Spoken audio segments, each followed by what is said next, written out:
আমরা যখন আমাদের টিয়া পাখিগুলাকে বাদাম দেই তো আরেকজন খুবই লাফালাফি শুরু করে যে ও ভাবে যে ওরাও হয়তো দিব। তো এখন থেকে আমরা চিন্তা করছি যে না, যখনই বাদামের প্যাকেটটা খুলবো তো ওকেও দু একটা করে দিব। তো আমাদের লফটে কিন্তু কবুতর অনেকগুলো, যারা সচরাচর ভিডিও দেখেন তারা জানেন কতগুলো কবুতর আছে।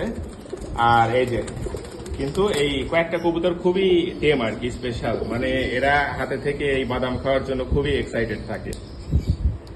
আর আমাদের যত ভিডিও দেখেন আমরা উড়ায় দিলে পরে যে ঘাড়ে এসে বসে খাই, ওইটাও কিন্তু এই কবুতরটাই, ওর জোড়াও এটা শুরু করছে।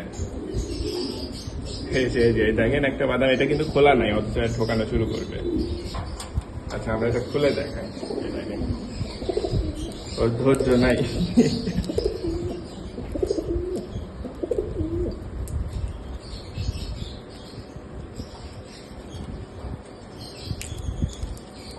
বাদাম কবুতরের খুবই বেশি পছন্দ।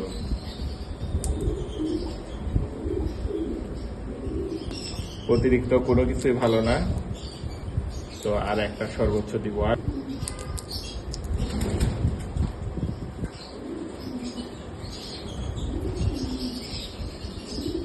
Thank you viewers, thanks for watching.